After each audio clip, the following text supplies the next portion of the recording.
আসসালামু আলাইকুম গাইস। তো আজকে আমি সহজ একটা রেসিপি দেখাবো, পটল ভাজি। এটা তো সবাই পারেন, তো তারপরে আমি দেখাই। দেখেন, তেল গরম হয়েছে, এখন আমি আস্তে আস্তে দিয়ে দিব। দেখতে থাকেন লাস্ট পর্যন্ত কেমন হয়।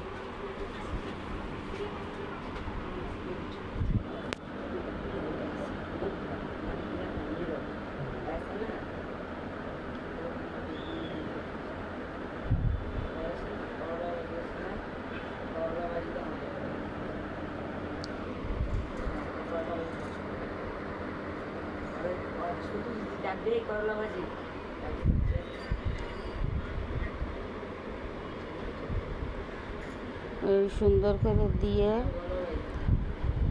তারপরে আমি ঢাকনা দিয়ে ঢেকে দিব। ঢেকে 5 মিনিট রাখবো।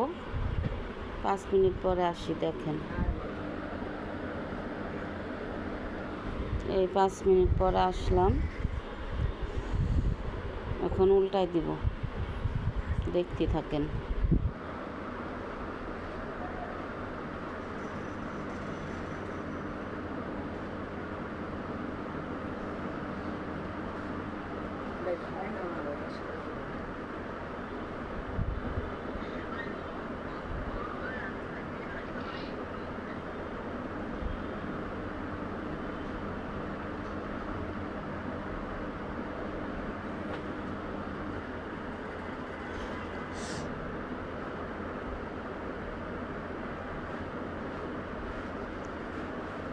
এই উল্টায় দিলাম আমি।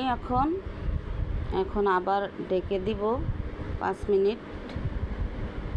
ওই সাইডই হয়ে যাবে, তখন আবার আসবো। দেখেন, এই দেখেন, দেখছেন? এখন আমি কাঁচামরিচ, পেঁয়াজ, হলুদ আর লবণ দিয়ে মাখাইছি। আমাদের গোপালগঞ্জ এইভাবেই রান্না করে, তো এই জন্য আর কি আমি এইভাবেই রেসিপিটা দেখাচ্ছি। এই পেঁয়াজ, কাঁচামরিচ, হলুদ, লবণ দিয়ে মাখায়ে এখন ভেজে নিব। দেখেন,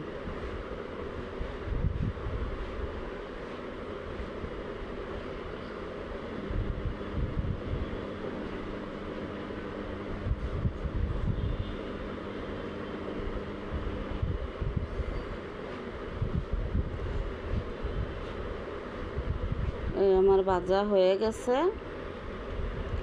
এখন আমি দেখাচ্ছি।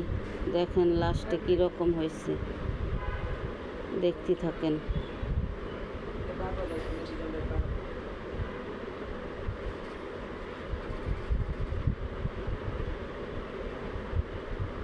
এই দেখেন কীরকম হয়েছে, দেখছেন? এখন প্লেটে নিচে যেরকম হয়েছে। সহজ। একটু ব্যথা পেলে মা বলে উঠেছি কেঁদে, বিপদে না পড়ি তাই তো গলায় তাবিজ দিয়ে শোভে দে। মায়ের ঋণ জানি কোনো দিন হবে না, শোধ হবে না। জন্ম দিয়েছ আমাকে, ও গো মা, তুমি প্রিয় মা। পৃথিবীর আলো দেখালে, ও গো মা, তুমি প্রিয় মা।